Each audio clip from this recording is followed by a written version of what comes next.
The village of Ghardel is one of those hidden gems you just won't find on any map, you know?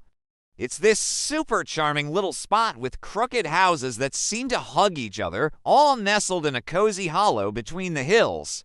Seriously, it feels like stepping into a storybook. Picture this: colorful flowers spilling out of window boxes, and the sweet sound of laughter from kids playing in the narrow streets. You can almost smell the fresh bread baking in the local bakery, inviting you to stop by for a warm loaf. It's the kind of place where time slows down and you can really soak in the beauty around you. Absolutely enchanting, right? Imagine fog clinging to everything, like breath on a mirror, soft and mysterious. And that strange, faint smell of iron in the air, it's almost like the place has a heartbeat, you know? Every single year, like clockwork. On the night of the equinox, the villagers would come together for this super mysterious event they called the Festival of Unflesh. It's a night filled with excitement and a bit of fear, where secrets come alive and stories are shared under the stars. It's wild, right? I mean, outsiders were never allowed to see it, and those who dared to try, oh man, they never came back in one piece. Can you even wrap your head around it? It's like a mystery wrapped in danger, and it totally ignites your curiosity.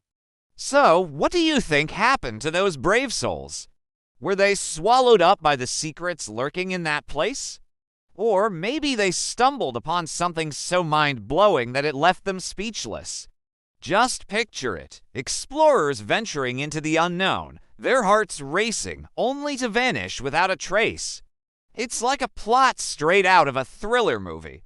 Makes you wonder if there's some hidden treasure or ancient knowledge waiting to be uncovered, doesn't it?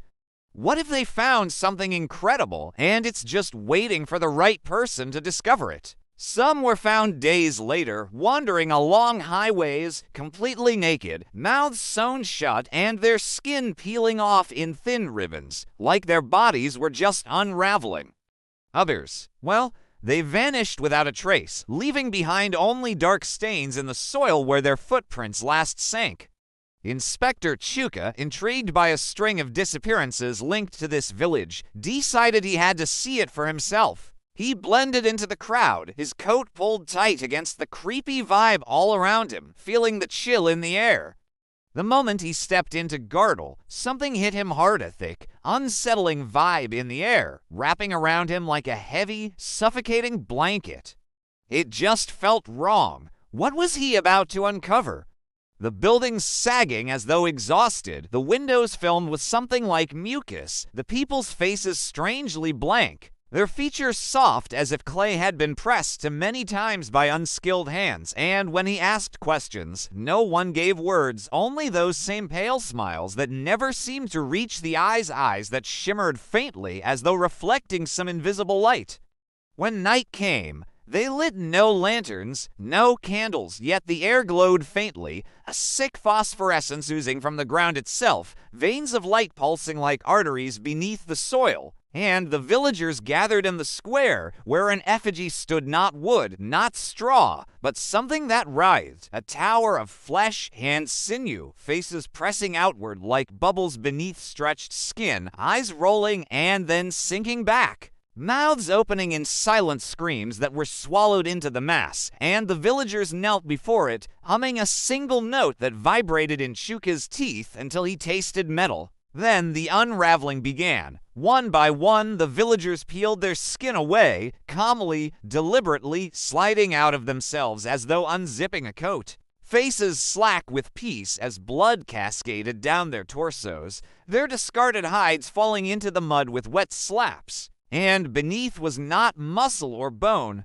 but a shifting translucence, bodies of liquid light and twitching threads, writhing filaments that groped at the air. Dripping colors that had no name, their shapes collapsing and reforming with every breath, and the longer Chuka stared, the more he felt his own skin itch, as if seams were forming, as if his own body longed to unzip, to join them. The effigy pulsed brighter, swelling, splitting, the faces inside it chanting now, 1,000 overlapping voices speaking a language that rattled his brainstem, words he could not understand but felt burn themselves into his memory. And with every syllable the air bent, walls of the village curving inwards, rooftops folding like paper, and above, the stars shuddered and twisted until constellations rearranged themselves into spirals that pointed directly at the square, directly at him, as though the entire cosmos were leaning closer to watch.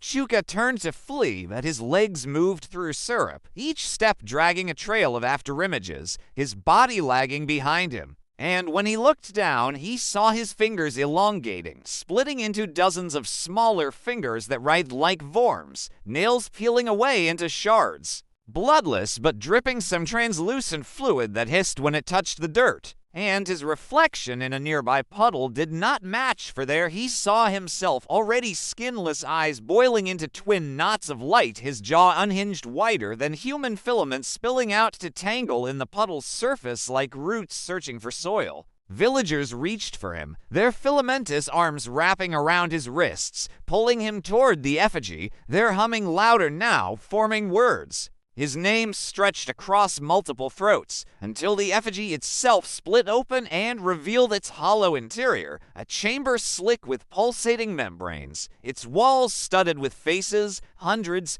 perhaps thousands, each gnawing their own lips off, each eye rolling weightily toward him, and he knew this was where the missing people had gone, not dead, but absorbed, recycled, unskinned, transformed into a chorus, their identities blurred into one mass that pulsed in worship of something deeper still.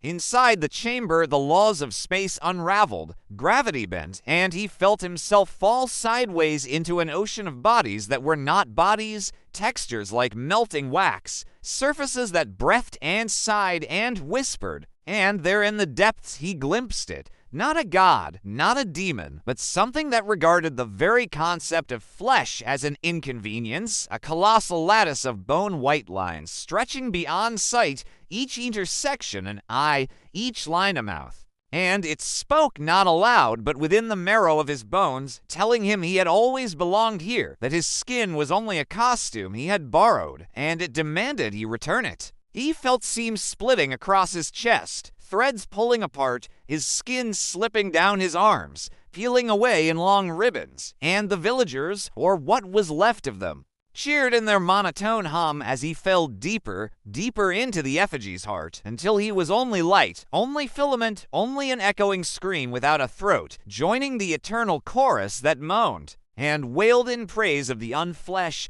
And outside, in the square, the effigy stitched itself closed, new faces pressing against its surface, and one of them was his, eyes wide, mouth open in silence, watching the stars coil tighter into the spiral above, pulling the village into a gravity not of earth, but of hunger, an orbit around something vast and patient, waiting just beyond the horizon of human comprehension.